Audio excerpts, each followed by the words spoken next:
Welcome to this week's TDD Weekly Report for the week ending January 16th. First up, do you have an extra $5 million laying around or in your wallet?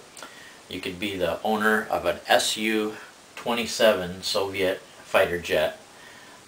Pride Airlines, or Pride Restoration I guess it's called, has come across two of them that they've restored fully into, they call it zero frame condition.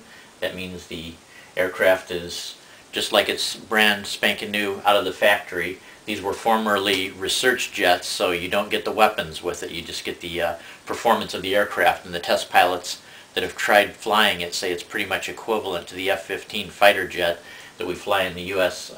Armed Services.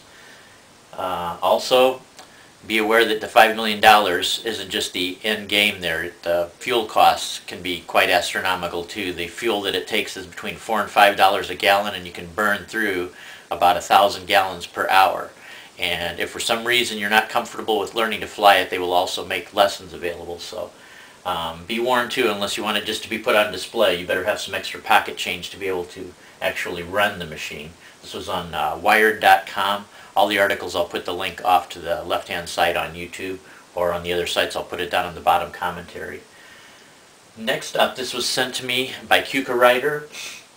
This is a law student that just before he finished his last year of law school decided that he would like to take a trip all the way from the bottom of South America and Tierra del Fuego all the way up north to Alaska, and he planned on doing this in a year's time.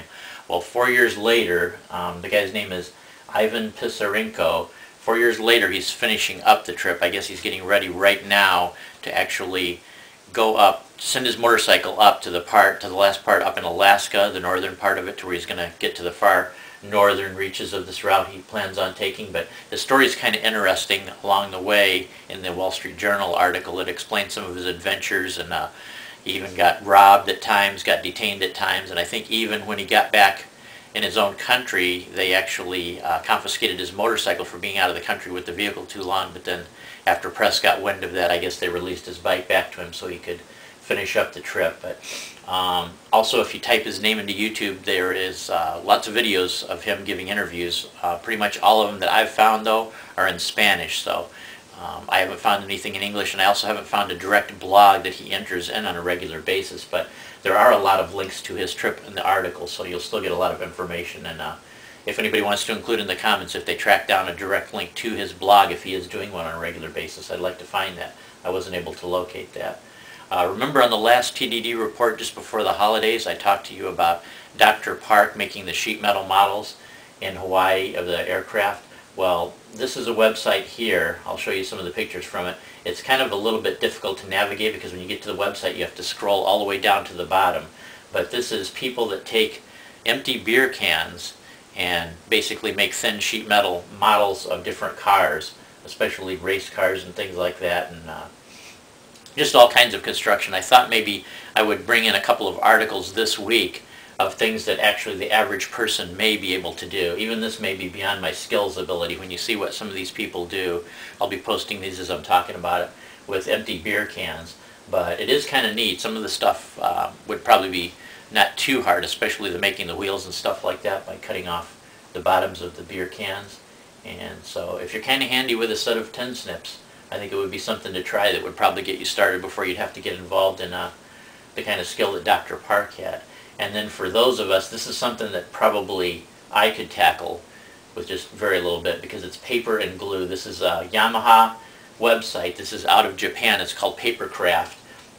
And this is where you can actually build an entire motorcycle. They have a selection of sport bikes, and obviously I think all of them are Yamahas. The nice thing about it is they give PDFs of these things. You can print out the PDFs either in full color, or you can print them out with no color. So if you have a Yamaha bike or a bike similar, you could actually probably take these designs and with slight modifications make them look exactly like your bike if you have a similar model. The other thing about it too is if you just want to get a start, you can just do components of the bike. They show separate instructions for doing the engine, doing the exhaust system. So if you just want to try, like for my first try, if I was to try something like this, I would probably try making the wheels.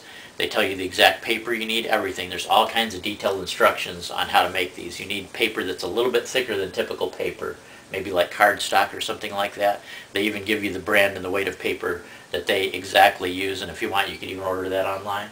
So that's something this winter time, if for some reason you're not participating in the Polar Bear Challenge and want something else to do, or you are and you just have that much time on your hands that you want to try to craft something, they do look rather neat. If anybody does decide to make one of these paper models of a motorcycle, excuse me, be sure and let me know, because I would like to post it on here. Even if you make part of it, if you decide to just make some parts of a motorcycle, send me in pictures and the information about it, and I'll post it on one of the TDD reports. I think this is kind of an interesting thing to do. So that's about it for this week. Thank you to everybody that's been sending in the materials. Thank you. This one, the Yamaha one, was sent in by Motorhead1. I want to give him credit for that. I did do this in a report about a year ago, but that's when I wasn't posting regularly on YouTube. So Motorhead resent this to me and reminded me about this, and it's very good with sending articles on people and craftsmen. So the Yamaha paper crafts, and also I've got some material already that people have sent me for next week's report. So take care, everybody. Keep sending in the material. I really appreciate it. Even if I don't use it, it gives me ideas for other things. I'll catch you next week.